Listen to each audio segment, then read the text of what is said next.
Welcome, everyone. We are so excited to have you all joining us for this special Lunch and Learn session on social work and animal hoarding. And we are very, very excited for this Lunch and Learn.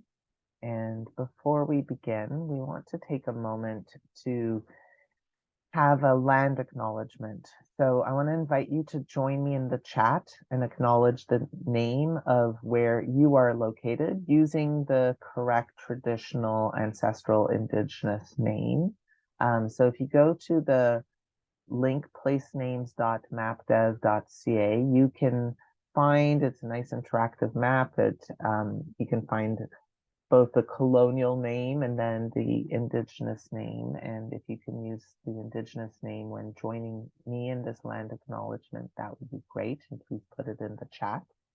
But also just take a moment to close your eyes and feel a moment of gratitude for this land where we are. Take a moment, perhaps call to mind a place where you are, where you feel especially connected to the land. Perhaps it's the ocean or a walking trail or your garden, but just take a moment for gratitude.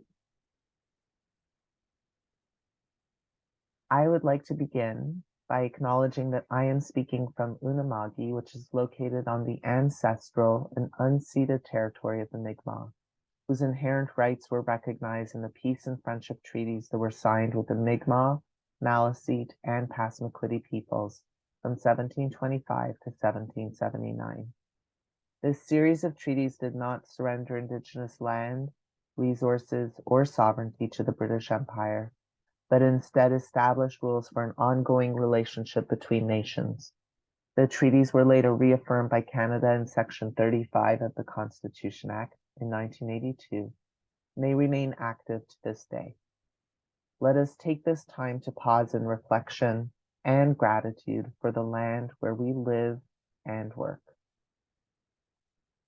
And as we pause in gratitude, let us also pause in gratitude for all who have and continue to heroically care and advocate for this beautiful land. May we join them in this sacred work. Let us ground ourselves in the wisdom of the land-based Mi'kmaq teachings and values that we must all begin to learn. Let us work to decolonize ourselves, our practice, and this community that we share by working for justice for all living beings as an expression of our gratitude for being here. Let us take a deep breath and recenter ourselves away from the violent ways colonization fills our world and fills us.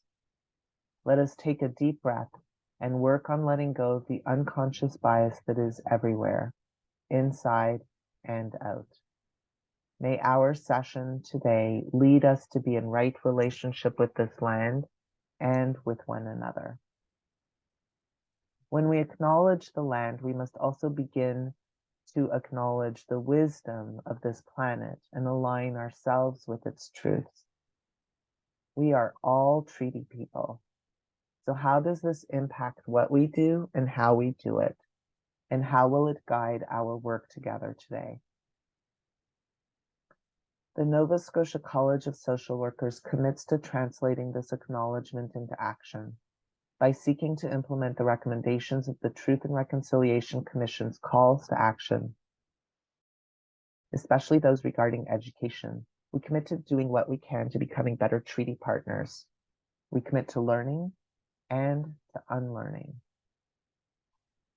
Decolonizing ourselves in our practice means recognizing the ways in which we are each impacted by the colonial system in which we all participate and from which those of us of settler descent continue to benefit. Each of us, depending upon our social location and intersectional positionality, are uniquely impacted or oppressed. For example, those of us from African descent were dispossessed and uprooted from our land and brought to Turtle Island against our will as part of the white supremacy and slave trade that fueled the settlement of this continent. We take this moment to reflect upon the unique impact of colonization upon each of us and upon our practice. And we commit to using our professional development to both learn new ways of thinking and understanding the work we do, and to unlearn assumptions and bias so that we can ensure safer social work practice and a more just world for all. We're grateful for the new CASW Code of Ethics that requires us to shift from the illusion of neutrality to actively becoming anti-racist and fighting against racism and all intersectional prejudice that is part of colonization. And so with that, we are grateful for this learning opportunity, because we talk a lot about humans, but one of the things that is a strong Indigenous value in teaching is appreciation for all of creation, all living beings, not only humans. And so this conversation is really very grounded in some of these deeper values that we just acknowledged.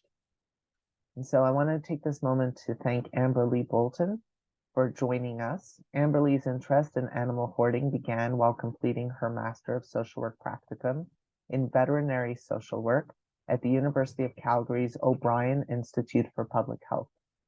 After graduating the MSW program, Amberlee began a doctorate at the University of Calgary through the Cummings School of Medicine's Department of Community Health Sciences, specializing in population and public health.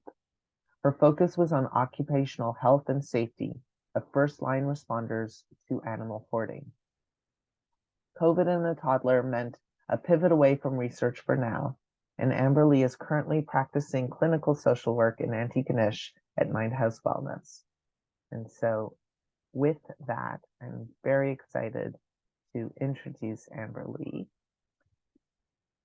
And I'm going to get the PowerPoint up, and I will let Amberlee begin introducing herself. Great. Thank you, Naj, and thank you for that wonderful and incredibly thoughtful land acknowledgement, even having the chance to ground myself and be grateful for the land in that, and think about how this work really is about going back to these relationships is so beautifully significant. So thank you. And thank you everyone for joining today and coming to this Lunch and Learn. I so appreciate the opportunity to share and present, as well as the time you're taking out of your schedule to join us. I just wanted to note as well that because I was completing this research during my tenure at the University of Calgary, in line with honoring that they had funded and put this time into me while I was there, I have kept it under a University of Calgary fund. So a little bit more background, I thought, around what veterinary social work looks like and how I came to it. I wanted to give you a bit of an idea of what that looked like and how animal hoarding came out of it. So I completed my Master of Social Work at the University of Calgary with a specialization in leadership and human services.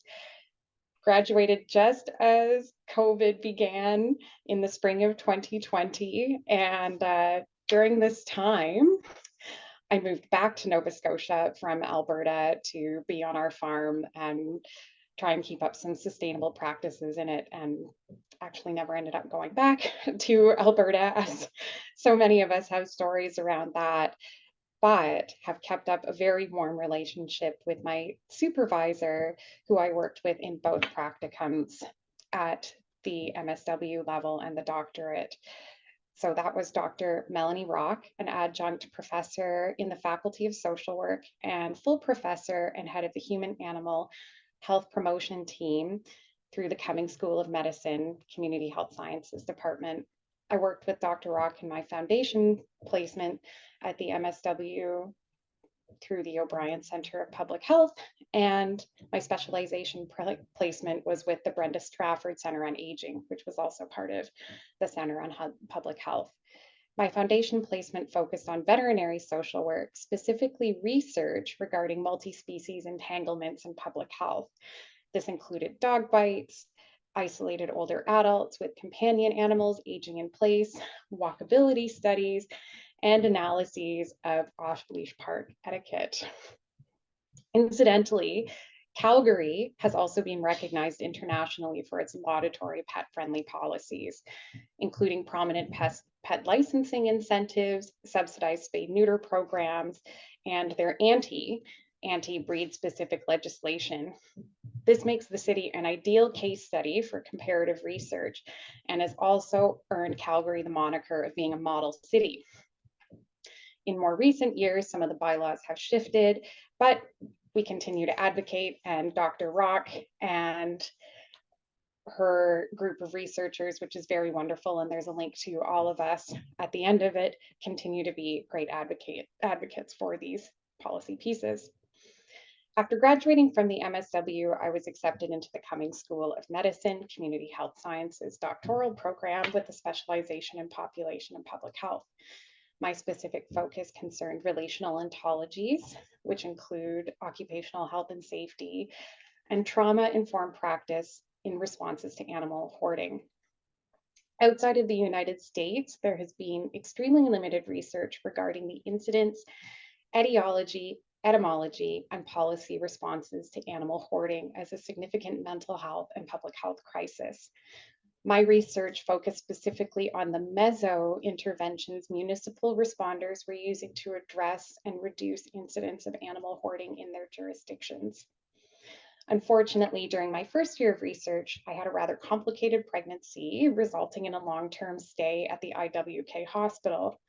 I'm happy to report that both my son and I are doing quite well, and I am, and I'm sure he was, incredibly grateful for the well-supported, trauma-informed, extremely empathetic team that we had during our time in the neonatal intensive care unit. This delayed my research for several years to the extent that I made the choice to voluntarily withdraw from my doctorate in 2023.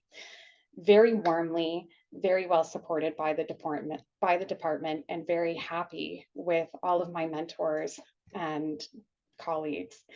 Again, extremely grateful for all of them. The remaining presentation will be an overview of the extensive literature review I conducted during my first year of study. I hope this presentation helps to generate a greater knowledge to all of my colleagues here today and beyond in responding to this complicated, often traumatic for all involved, and multi-layered challenges that animal hoarding presents. I'd also like to note before we go any further that there will be some information you hear today that may be upsetting and possibly trigger strong feelings related to descriptions of animal abuse, animal neglect, extreme self-neglect, and violence towards others, including murder. Please take the time you need in and after the presentation to process this information and care for yourself as you need. Also, please be assured that this care can include leaving the presentation at any time without judgment or ever risking hurting my feelings. I have kept the presentation to I've tried to keep it to 40 minutes at least to try to provide ample time to answer and facilitate any further discussion regarding supports for yourselves and others that may have encountered or experienced animal hoarding as interveners, family members, and concerned neighbors and community members. Saying that, Natch has also been very wonderful and encouraging me to go on as we need, and they will be taking care of the discussion board and all of this too, which I've heard is quite wonderfully active. So thank you, Naj, for that as well. And thank you everyone for your patience and engagement. I also wanted to note that additionally, there are no photographs depicting animal victims of hoarding in this presentation. I specifically made this decision because the media often chooses to depict grotesque and sensational images of animal abuse, and I find that further complicates the narratives surrounding the reasons and responses to this extreme mental health condition.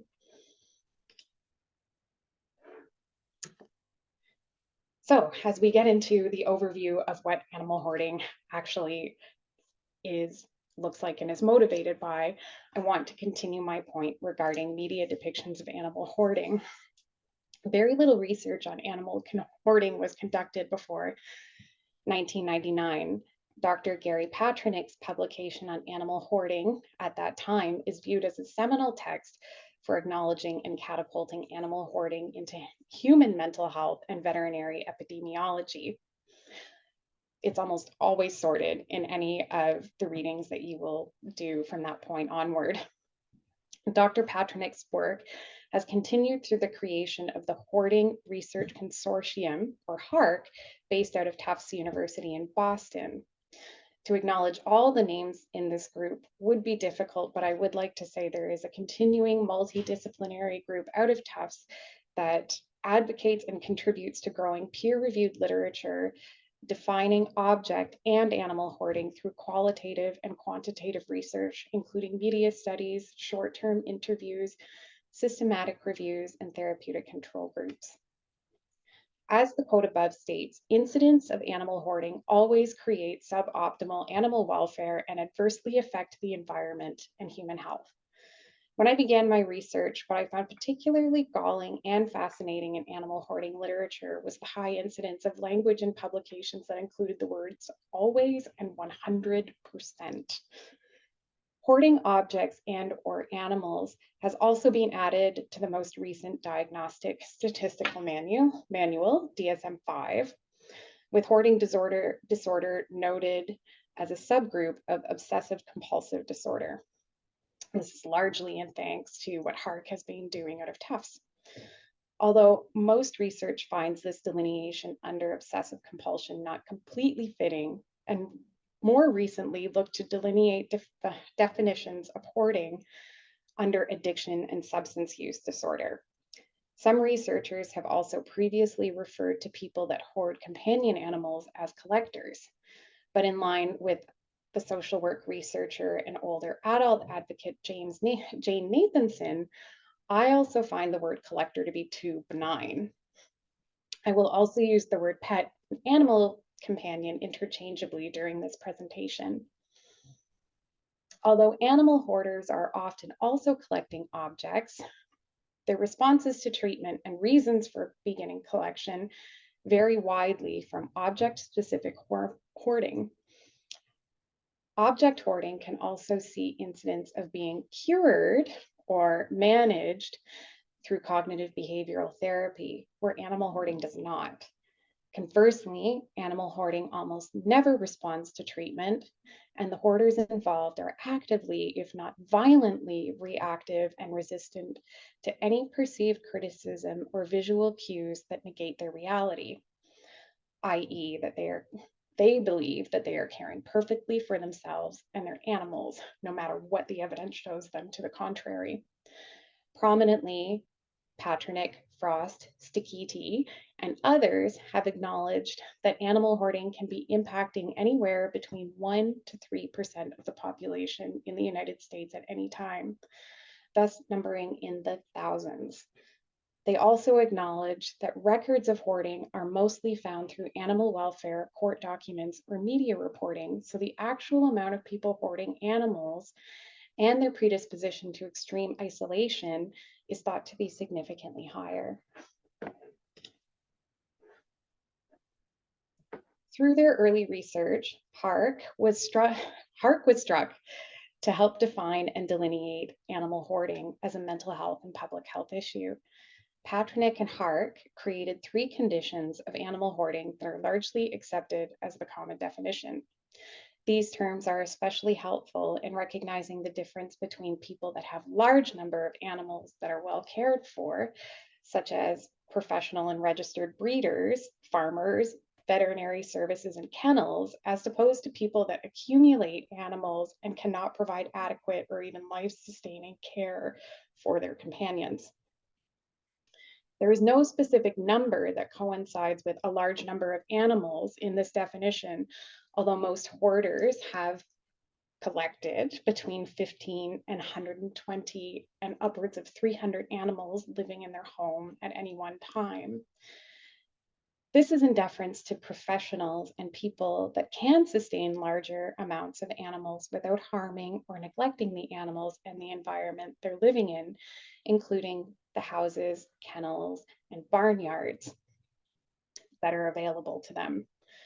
But this also helps to exclude professionally managed and registered spaces like zoos, mass agriculture, and research facilities, which all have their own separate oversight, one hopes. In failing to provide minimal standards of nutrition, sanitation, and veterinary care, an animal hoarder forfeits their right to keep these animals in their care or even personally remain in their own homes. We'll get more into some of those details later. Failing to act on and recognize the deteriorating conditions of the animals, their environment, and their own health and well-being is often what impels neighbors to report the animal hoarder due to overwhelming odors from feces, lack of water to clean and sanitize the household, and evidence of decaying carcasses create, at the very least, nuisances, but frequently lead to further issues outside of the home, including zoonotic transmission of parasites such as fleas and E. coli, as well as extreme distress to the animals and surrounding neighborhood, considering the enormous levels of ammonia stench and garbage that begin to leak and spread outside of the household. This process can take years to happen or can happen very quickly. Further to this, Pasternak, Frost, and Hark have all worked to agree on three main types of people that present as animal hoarders.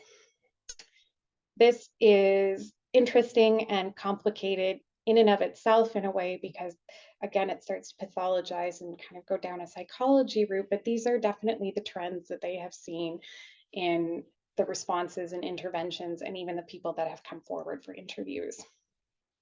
So the first one, it tends to present as the overwhelmed caregiver. This kind of caregiver and hoarder is often a woman in midlife that has taken on animals as companions through fostering or owning a working farm, possibly having a kennel, possibly just feeling quite helpful and being known in the community for having a hospice for animals and quite a friendly, open environment to it. Often this excuse me, often this caregiver becomes overwhelmed because of the significant life event that prevents them from being able to adequately care for their current animals. So this is often a situational issue that comes up, and this person can often recognize that something's crept in that's not working out and that something might not be in balance anymore. So some of these situational events that happen are the loss of a partner, a long-term injury, a possible hospitalization, a loss or a lack of staffing at some point, or a significant loss of income. According to PETA and the Delta Society, formerly known as Pet Partners, adequate baseline care for animals consists of spending at least 15 minutes a day per animal tending to, feeding, cleaning, and nurturing social emotional needs such as petting, walking, and pertinent veterinary care. The overwhelmed caregiver is often the most responsive to recognizing that there is an issue and that their animal's well-being is compromised, and they tend to be open to intervention that supports the best interest for themselves and the animals, including possible removal, surrender, and realigning of their home in a way that reduces the amount of waste and mess and distress that the animals and themselves are experiencing. These people can often also self-report or have a family member or neighbor that says, okay, let's talk about this. And there's a sense of relief in saying, okay, I'm overwhelmed. This is what's happened. This is extremely different from the other two types of animal hoarders that are actively resistant to the point of violence of any institutional intervention that removes animals from their quote unquote care.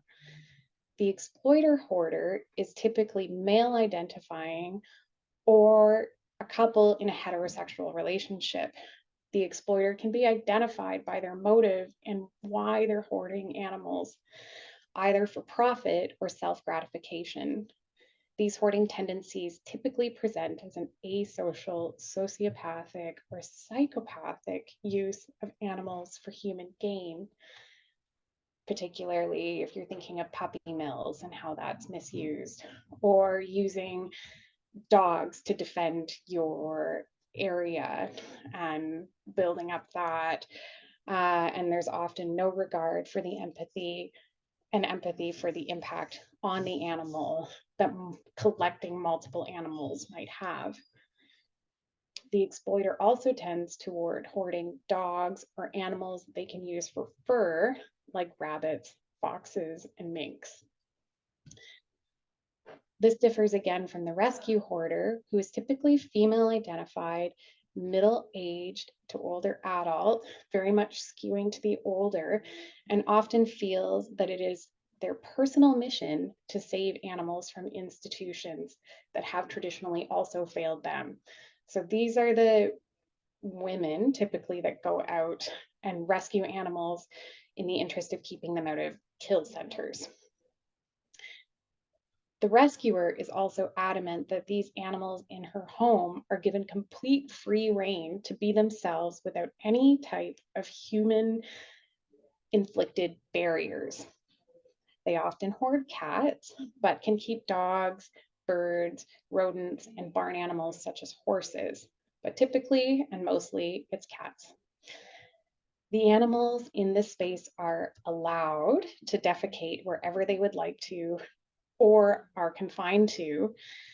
Often they can come and go as they please from the house through holes or dilapidated parts of the housing, which become more infected and more open to other animals coming through. And breeding goes unchecked because veterinary care in any capacity is completely eschewed. The rescuer and the exploiter frequently and consistently deny that they are neglectful of the animal's care, even if there are obvious signs such as extremely matted hair, feces covering kitchen counters, as well as animals and human bedding. The animals with significant infections from starvation, overcrowding, and parasites would also seem like it would be an obvious indicator that there was something going wrong. But again, the denial stays quite adamant. The rescuer or hoarder, the rescuer in particular has been frequently failed and experienced significant and multiple occurrences of traumatic loss and grief throughout their life. This can include, and also often is built upon, early losses of parents, being ejected from foster care and or their core family home, as well as significant experiences of marginalization in the workforce, housing, legal system, elementary and public school system, and anytime they have sought medical support. The rescue hoarder has also been found to experience higher incidences of dementia in all its stages as they are collecting animals. I also wanted to note here that because of the limited amount of research that has happened, and that most of that was really happening up until the 2010s, there is currently no racially based research or reporting in animal hoarding, unfortunately, to even understand some of the diversity and the dynamics of what might be happening there and what informs some of that marginalization. The only researcher that I know of who is doing some exceptional work in that is Dr. Christina Reesley Curtis, who is interviewing many different communities to take on their perspectives in animal companions. And again, that's out of the United States. So I would highly recommend anybody looking into her work for further details about people experiencing homelessness with animals, men, women of color, and Latinx communities specifically. Really awesome stuff. So now we get into knowing that this is a complicated and layered mental health experience in and of itself. And then in how we respond to these pieces, again, becomes a very complicated and layered experience. So almost always by the time interveners are responding to an animal hoarding complaint, it has already reached crisis level in terms of the state of the animal's home and the mental health of the hoarder. As such, animal welfare protection or law enforcement are usually the first interviewers and interveners on site and make the call to remove the animals from the home. Saying this, it can also take several visits and on almost several years in some case to ascertain and begin to build resources for the responses to how this case will be taken care of. Often this is because animal hoarding has become so out of control that neighbors or family members who have been working to support or mitigate the amount of animals and mess in and around the home have become overwhelmed and cannot continue to help independently. This often leads to a call to animal protection, older adult protection, or law enforcement for support. Law enforcement is most frequently called because of the level of nuisances, such as noise from barking, meowing, chirping, or odors from feces and urine that becomes so overwhelming that it begins to infringe on neighbors' quality of life. Typically, neighbors would confront a hoarder about sounds, smells, possible bites sustained to themselves, their children, or their own companion animals, as well as having concerns about transmission of fleas, and experience the hoarder becoming violent or aggressive back toward them in their denial that there's anything wrong. So it gets to the point the neighbor doesn't even feel safe speaking to the hoarder or possibly even going outside near the adjoining property by the time they call law enforcement.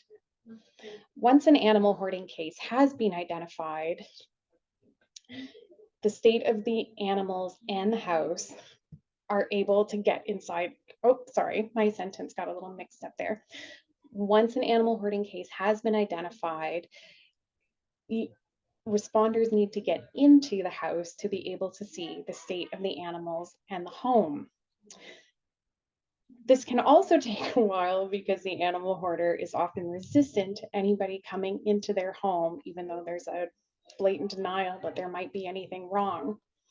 By the time the home is seen, it's often so dilapidated that levels of ammonia are so high that, as you can see in the photo here, people cannot walk into the house without protective material and suits to avoid being gassed out. So there's been publications and interviews with different responders talking about that they physically cannot go into the house without goggles and a mask on because their eyes would be so significantly damaged they wouldn't be able to see what's happening because of the levels of gas. Frequently, animal hoarding houses also have lost access to water, either through lapses in bill payments or due to a level of degeneration and just not being able to do anything about it or not really recognizing that there's an issue. Either way, the house would be unsustainable for human or animal life in its current form. And it's only through the slow adaptation over time that the hoarder is also able to live in these environments without being significantly injured by the gases present. Often, because we'll see objects hoarded as well as animals in these circumstances, but not necessarily the inverse with objects, the hoarder will not notice or neglect to deal with deaths of animals in their home. There's been some truly appalling and upsetting reading about carcasses found in any number of places, including kitchen sinks, freezers, and buried under falling objects. It's not clear at this point why these deaths go unmitigated, or even if the animal in dying is anthropomorphized and continues to be seen as an object and being that the person wants to keep around, which seems to be the case with some. Either way, it can be quite upsetting and throwing for anybody coming into those environments, which we'll talk about again later.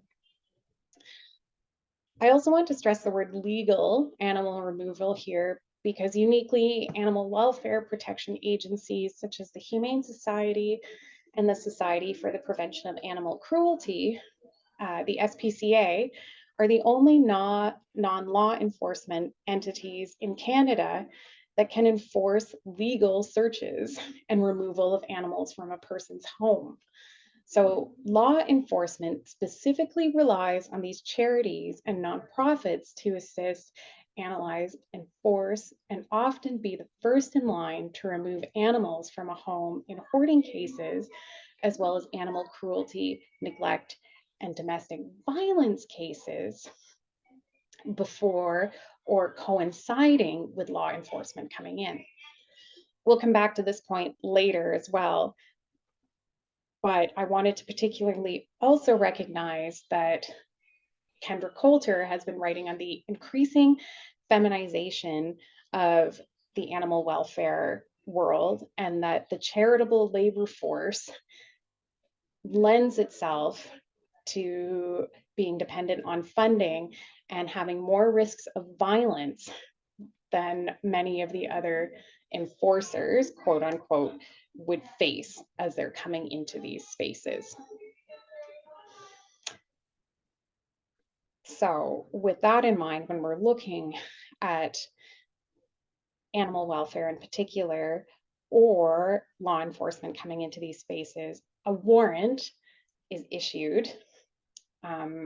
Sometimes I've heard in interviews as well, it's as much as just one being thrown down on the table in front of the animal hoarder to remove the animals from the home. At this point, there's an ad hoc task force that is often pulled together quite quickly, including forensic veterinarians and veterinary technicians arriving on site to triage animals, including immediate euthanization of animals that might be so malnourished or parasite ridden that they will not survive the next number of days or even a move back to a sheltering facility.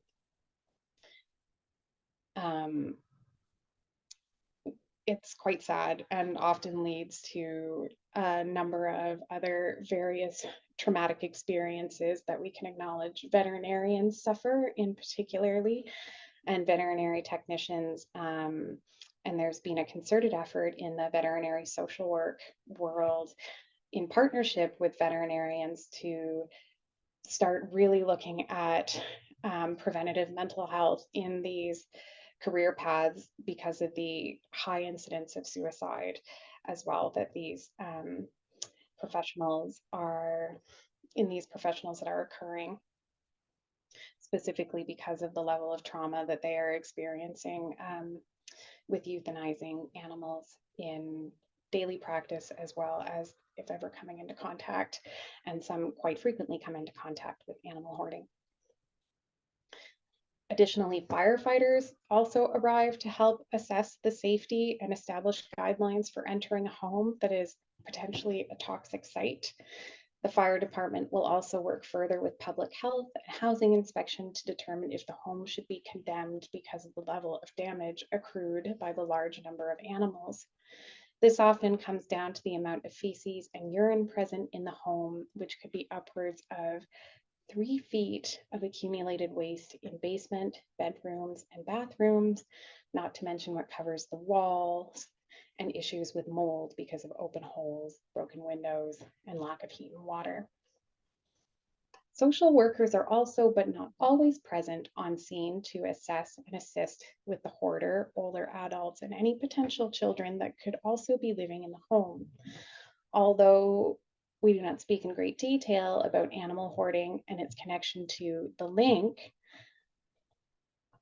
as far as coinciding with animal abuse and domestic violence, it behooves us to recognize that although hoarders are mainly isolated individuals living with animals, their own history with traumatic loss and intimate partner violence greatly informs their relationships to their neglected animals and their responses to intervention.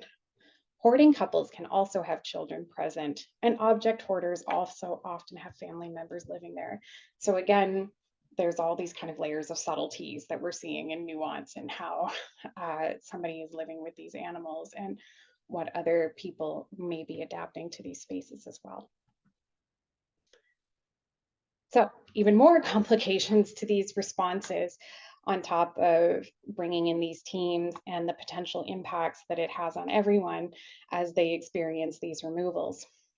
So specifically because animals and housing fall under individual municipal jurisdiction, companion animals are legally an individual homeowner's responsibility.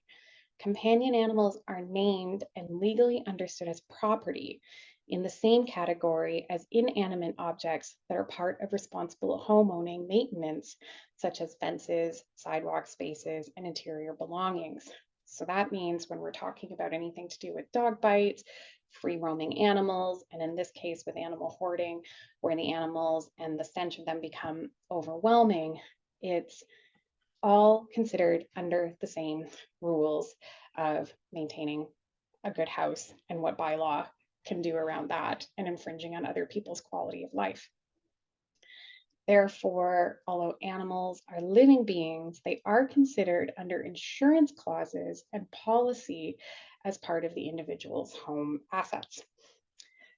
This has led to significant complications and confusion regarding the responses to nuisances such as barking, dog bites, like I said, and conflicts in neighborhood parks and off-leash areas. Outside of animal hoarding, these are all the regular complications that we have in everyday life. But there, I made a note to myself to say, but that's a presentation for another day and could take up another full hour at least. What is important to note here is that responses to animal nuisances are a municipally managed issue and fall under bylaw enforcement. In the case of animal hoarding, this makes creating a coherent response particularly difficult because of the expense and number of interveners involved. Hoarding then becomes a challenging and often sideline contention for rural and municipal and urban municipalities. Ostensibly, hoarding is seen as gross and upsetting to talk about, absolutely fair, costs a lot of money, and can be conflated as an animal rights issue, a legal issue for the animal abuser, or an extraneous expense to deal with on the municipality's behalf that also creates a lot of tension and bias around my tax dollars shouldn't be going to that crazy cat lady. I take care of my dogs. Why do we have to take care of somebody that's this and this and this and a terrible person, blah, blah, blah, on top of it? Because this is such an emotional issue for many, the media also complicates the story with their portrayal of animal hoarding cases. I really do have empathy for municipalities struggling with how to attend to this issue.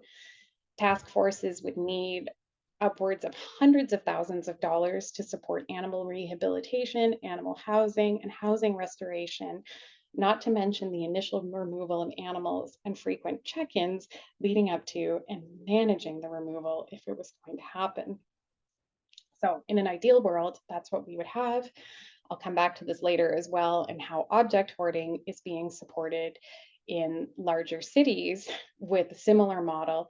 But again, it doesn't have the compounding factor of the forensic veterinary care and even the same levels of deterioration in the house, or the same levels of continuous mental health that an animal hoarder would need to be cared for.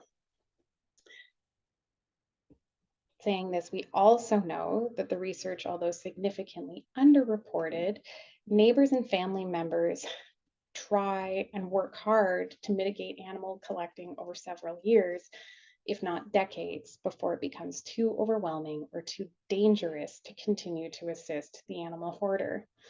So before it ever falls to law enforcement, it's falling to community members to try and do this. I think this is especially pertinent because people feel for the animals and feel for the vulnerability of the person involved, but then it becomes so much again and so overwhelming that it's incredibly difficult to continue to support in a way that would be empathetic and not traumatizing anymore for that person.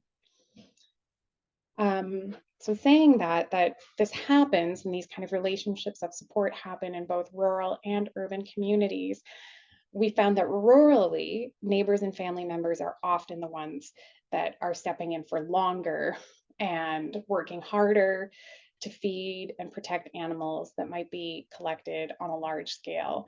So this could include a neighbor farmer who's helping someone that sees that somebody else is like bringing in all these horses and trying to feed and take care of them for years. It could also be family members kind of coming in annually into grandma or auntie's house and clearing out and arranging adoptions for all the cats that might be there from one year to the next. But the hoarder always begins to acquire animals again. So regardless of any of these interventions that we see, and we'll talk more about the concerted interventions that are coming from institutions, the hoarder almost, and I say almost only because we don't like in research to say 100% of the time, will begin collecting animals again. In urban areas, the struggles do look a little bit different, including how animal hoarding might show up. So some instances are like someone in a cooperative house is starting to acquire way too many animals, and everybody else in the cooperative is working to support this long-term older member that has started hoarding and started infringing on the rest of the household, apartment, condo. Worrying about their shared home, their policies, values around evicting people, and what that means to put somebody who's vulnerable financially and emotionally out of a home. The same goes for homeowners renting homes or corporations renting apartments that have difficulty removing individual hoarders. So this is where complications come up in housing and tenancy, in that you can ask someone to leave, but there comes a point where they refuse to leave, and then it is on the individual renters to start trying to find all the legal avenues to get rid of this person in there. So it gets quite complicated and messy, and then quite frightening as well, because the hoarder becomes dangerous again, or quite aggressive, to the point that landlords don't even feel safe going near the home. Ultimately, because animals are free to come and go, smaller parasites and what we might consider quote unquote vermin can also start moving in: rats, mice, pigeons. There's incidents of people that are highly marginalized and homeless that we haven't even talked about on layers of this, that also find that these animals they identify with more than cats and dogs, and there can be people hoarding that are not necessarily housed, that are raising pigeons and rats as well. And nobody's looked into that so far. Often complaints to law enforcement and animal welfare will go checked, but not necessarily immediately intervened for long periods of time, creating additional antagonistic relationships between the animal hoarder, bylaw officers, social workers checking in, and continues to go down this road of people feeling attacked by relentless dog barking, free range cats, and the growing mess outside the home. Okay, and just looking at the time here, I'll go a little bit off script because I get so excited about all of this. But what I want to also talk about is, as we talk about animal hoarding, we also need to recognize that although we don't have racialized research at this point, we do know that it is a gender trend to older, isolated women that have experienced extreme loss. So Jane Nathanson in her work is incredibly interesting and very powerful in talking about the cyclic nature of self-neglect. And so as older adults become more marginalized and lose more touch with those around them, there's a piece where they start letting go of different mores and what they want to take care of for themselves, and their hygienic self-neglect, or their hygiene and their homes can become more and more dilapidated over time. And that if there are kind of coinciding pieces with dementia, and that we don't really know the chicken and the egg for where it starts, but where animals really come in to fulfill that extreme isolation and loneliness and lack of judgment around how upsetting these people's appearances and smells may be to anybody, any human coming in. And I think what's really difficult for interveners in that is also then how we respond to that with empathy and learn to and work very hard to overcome some of these initially quite repellent and upsetting features that are compounded by mess in the home, deaths of animals, gas from ammonia, and all these kind of sensory overload pieces that we don't know what to necessarily do with, or how to approach then this aggressive person in the middle of it with all of their trauma, as we're sent in there to help, possibly without the idea that any of this might be happening. So I wanted to talk and briefly touch on this, and this comes out of some of the research at the University of Calgary with Dr. Don Ralt in studying case studies about a constable that was a retired RCMP officer who became a peace officer, and he by law and the RCMP were consistently checking out this fellow's, and I always want to call him, he also has a because of my dyslexia, I always want to say Kaczynski, but it's Klubczynski, and he has some significant mental health issues and was hoarding over 40 Australian shepherds, was displaced by the Calgary floods, and then came back home. And neighbors had been complaining about the barking. And what ended up happening is that the RCMP had identified that he was a potentially dangerous person, unconnected to reality at this point, with significant mental health crises, but did not communicate this to bylaw. So then when there was another bylaw communication that came in, Constable Lazenby went out to check out and speak to Mr. Klubczynski, and was apprehended and murdered in a premeditated attack. This spurned an entire inquiry in the province of Alberta into safety and communication efforts and funding for municipal employees that are practicing law enforcement. So that's what Dr. Ralt's research was about. But incidentally and upsettingly, it came as a result of animal hoarding. Another case study in Calgary that we've looked at was a couple that by law needed to pull a fire, or actually it wasn't by law because by law do not have firearms, excuse me. The RCMP needed to pull a firearm on because this couple, the male in the relationship, broke a bottle and threatened to stab the interveners and began stabbing himself in the neck when they confronted him about the 300 rabbits he was keeping in the basement. So again, this could be its own presentation in and of itself, and how we recognize how to again, come back to these pieces as intervention, and where the significant holes are, and even protecting the interveners and going into these spaces, and what that means for our own safety, our own trauma, and occupational health and safety on a level that is still very much ad hoc and completely dependent on the information of the responding agencies and the municipality's support of it.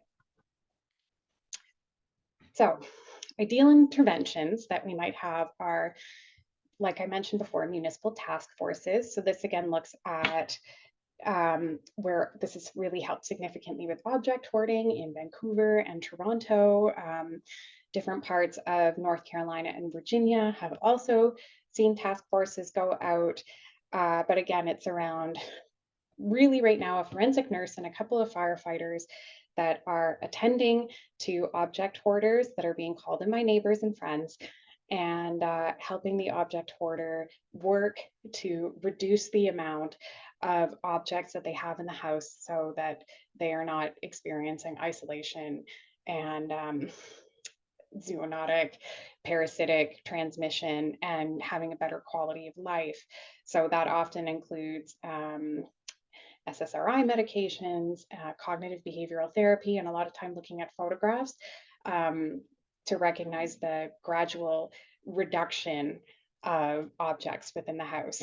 Again, this would be anathema to an animal hoarder who would actively resist and deny any accountability in this, any issue that there would be something wrong, and be absolutely fearful of any kind of institutional intervention that would require them to leave their home unless they were run out of town by the municipality, which can often happen, or take any medications. So great for object hoarding. We haven't seen any results yet in what that would look like for animal hoarding. I've included a picture of RJ Bailout here, who's the Canadian Canadian Animal Task Force CEO. Lovely, lovely person. His agency does not have any kind of legal status and ramifications to remove animals. So they've ended up taking a harm reduction approach to supporting animal hoarders. So really, again, building relationships with people, being able to sit down and check in. There's some publications coming out of the United States around the same thing where veterinary technicians go and consistently check in on animal hoarders and have these kind of relationships where they're able to broach the topic of reducing the animals or removing animals from the home that may be suffering unduly and keeping the level down to something that is manageable for the well-being of both the animal hoarder and the animals present. They have seen success with that, but again, very work intensive, very mental health intensive, and expensive as far as the consistency of care that would probably need to be lifelong for this. This is where Paternick, Hark, Frost, Lockwood, any of the big writers now are talking about that we really need to look at attachment-based therapies to be supporting animal hoarders. So again, recognizing with empathy that these are significant traumatic losses these people have experienced and are terrified of any kind of intervention that forces them into any way of being in the world that they have not defined themselves. And really recognizing again that traumatic injury does happen to our brains and can impact our way that we are in society and how we respond to others, and really why animals might be acquired in the first place, because there is this level of thinking, however an animal critical lens might look around unconditional love provided by an animal and what it means to be able to just be witnessed by an animal in that. So I think it's a significant piece going forward. I think, like we all know, much more nuanced and intuitive around the work, and very much being done at a grassroots level that we might not see trickle up to publication and peer review for many, many years. And so the last piece that I'll say here is these are some pieces that I would happily recommend and that I also happily and thankfully borrow from Jane Nathanson as far as what we can do to familiarize ourselves with hoarding disorder, and also be able to keep ourselves informed, ourselves well in this work, and take care of others that are doing it as well. So if you are more curious about the link and the role even that social work has played in intervening in animal abuse and how that coincided with our history of even beginning child welfare, and how child welfare and animal welfare were intrinsically connected and within the same department for many, many years up until World War II, I would just say happily Google the link and I happily recommend a Zilney and Zilney article that happened out of Guelph, Ontario, really connecting these two pieces and how we understand and need to be working with humane societies to be cross-referring people and recognizing that animal abuse and issues of showing up with violence towards animals ultimately is a direct connection to violence toward women and children as well, and intimate partner violence of all kinds in all relationships. Also, make yourself familiar with functional and mutual relationships versus adverse and harmful relationships with animal companions. Again, this is very subtle, and it is something that's not openly discussed, and can be very difficult and painful and very personal to approach. But again, I think at the beginning of the presentation, looking at very obvious signs of malnutrition, injury that isn't being taken care of, or even just being able to support a friend saying, yeah, we probably need another flea treatment for Fluffy would be really great. um, I run into that myself. So I would also say familiarize yourself with municipal bylaws and restrictions regarding anything to do with quote unquote animal control is usually the language that is used within municipalities. If you're in a municipality that's looking forward, you might see more around pet friendly policies, but definitely becoming more familiar with what is considered nuisance. Some places like Calgary in the last number of years have actually put a limit on the number of animals that are allowed in a house before a kennel license needs to be issued. And around the ticketing and follow up with that, I would encourage anyone to call their local quote unquote dog catcher and chat with them about the limits to what they can do and how they can support anybody that is struggling, or identify and know who to call when there are extreme cases of either animal hoarding or animal abuse that are happening. Because again, it's quite dangerous for a municipal employee to go up and check these things out alone, especially if they're out of contact with others, or their cell phone doesn't work in a specific reception area, and they might not have the same level of mental health training that we would receive ourselves. Another whole presentation we could just do on that. Thank you, Kendra Coulter, for all your work that you've done on labor relations and feminization within animal welfare in Canada. I would also stress that animal welfare organizations' values and best practices should be explored and discussed with different places, because there are varying ways that people will deal with this. And as I mentioned with the Canadian Animal Task Force, they take a very harm reduction, very gentle approach to these pieces. But that's not always the case. And some of the difficulty too is when you become so desensitized and so inured to some of these very, very extreme and difficult cases, we know that it's harder to show up with empathy and plan out a longer term approach to how this is. And sometimes it really is just throwing down a warrant and clearing out the 300 rabbits. So again, very much have a conversation with your local groups around this. Be very careful of which kind of canine support groups you are looking at and how they come in and assess behaviors, particularly in animal hoarding cases, because these are very significantly different than other types of rescues. And it does nobody, the animals or the people, any service to be rehoming an animal that will not be able to stay in that home for whatever level of trauma they have received, or if they are triggered and fearful and biting someone, which could lead to another catastrophic injury.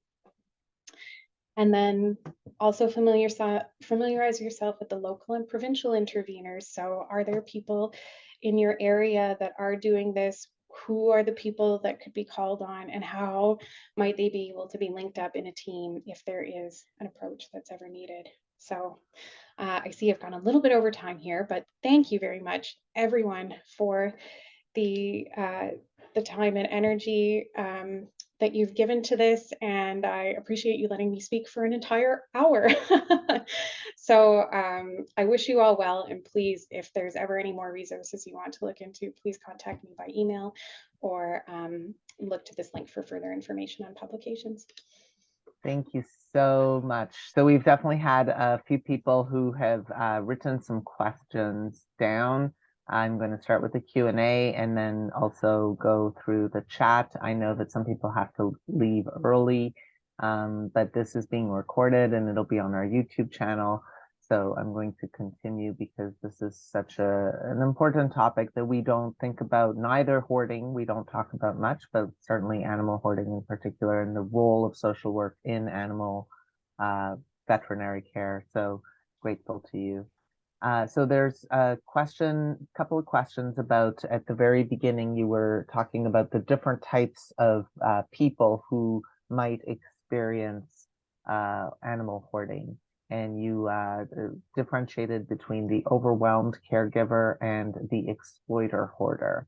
And so the questions are about data to support the idea of the overwhelmed caregiver as the one least likely to experience recidivism using a harm reduction approach. And then anecdotal evidence about exploiter hoarders using animals for profit that proliferated during COVID-19 to meet the increased demand for companion animals that happened during lockdown, and then how that happened later. So, yeah, Kate, those are awesome questions. Thank you. The one I'd have to look back, there is one specific article that was a lovely little case study done out of Virginia, I think, and that was talking about the overwhelmed caregiver and the harm reduction approach specifically, and how they were able to put together social workers and veterinary technicians to do this, and made a great kind of longitudinal argument for how this happened. Also, one of the most popular and well-referenced articles was probably from 2015 with Patrick Frost and Stakiti, among others, that are the antecedents to animal hoarding. And so they really talk specifically about where the research has gone since the beginning of HARC in 2002, and understanding these different types of animal hoarders. And yeah, again, anecdotally, again, what the approach has been to the overwhelmed caregiver in that, what they've been able to find, and then mostly referencing legal and court documents to see the resistance from the other types of hoarders that they're experiencing. And then there was one other article. Oh, Randy Lockwood is also part of this group and has written a specific article within the last 5 or 6 years about harm reduction approaches and what that would look like at a municipal level. thank you so much. We have great chats. This is why, even though it's great to watch us live on YouTube, later on YouTube, joining live allows for some rich conversation.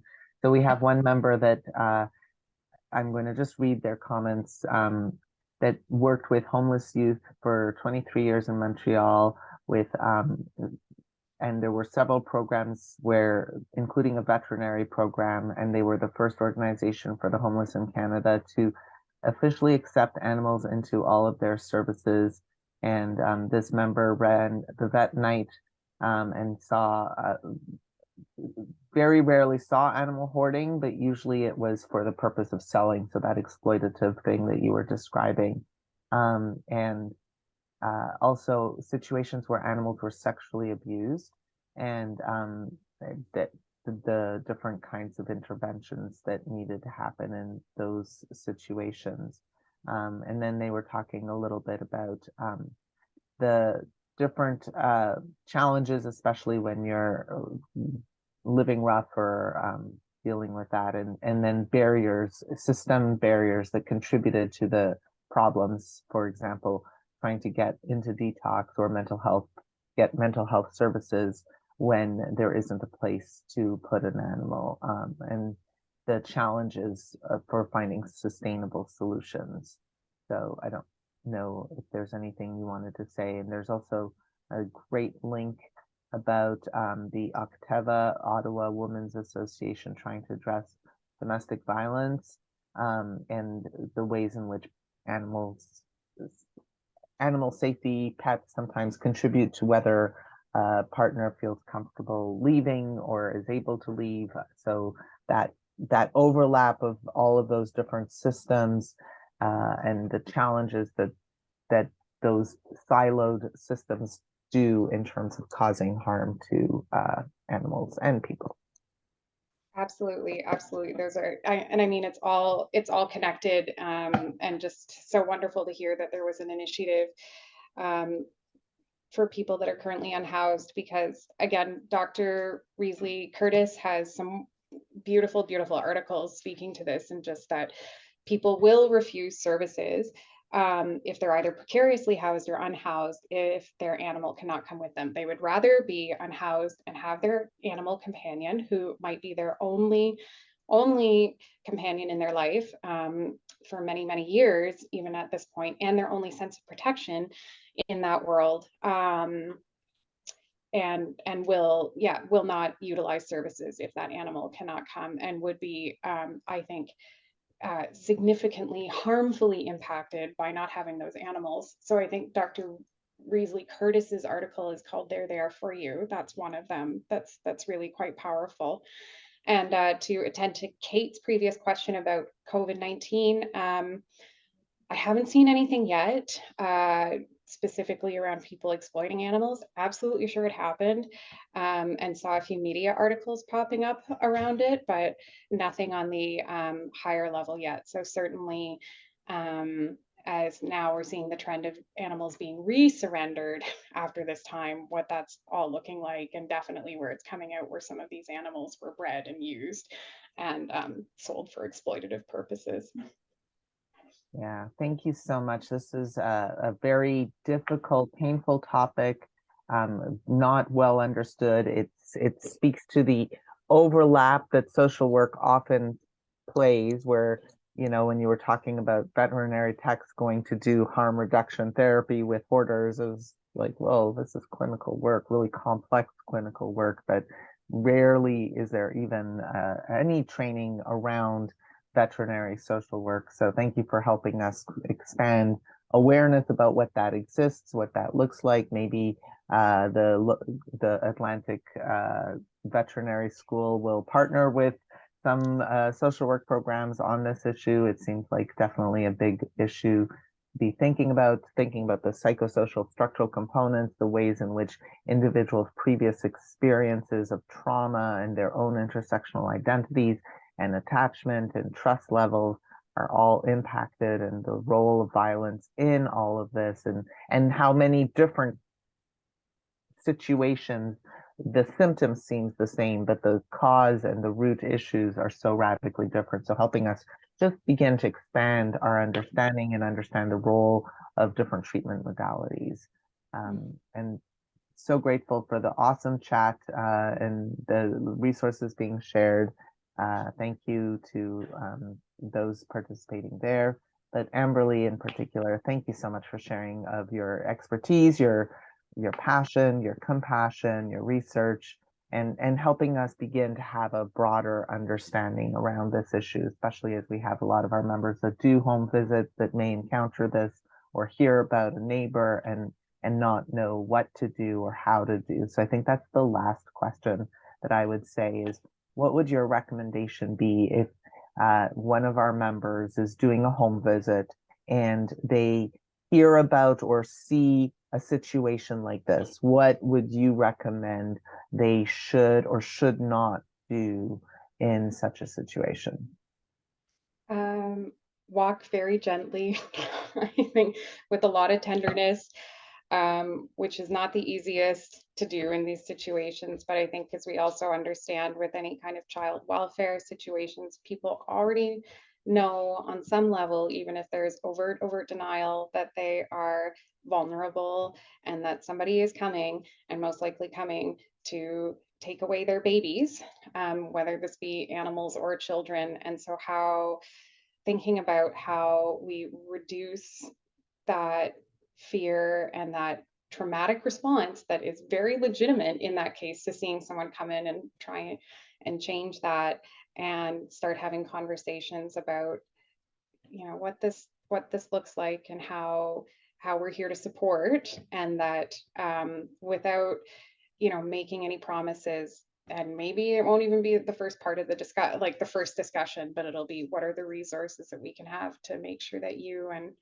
and your littles, whatever they are being taken care of in the best way possible, so that everybody looks well and is well in that. So I know that's kind of a really big overview, but that's where I would say. And then anytime, um, build up the most trust, so that you always have either the option of bringing someone else into that will also approach, with a trauma informed perspective, and start linking people immediately from the different services to know how, like, what all the ways are that you can go in, so that anytime you're going in, there's a trust and there's a deep knowledge about what next steps will be, with that, especially with the housing and the decay piece, and where that will go.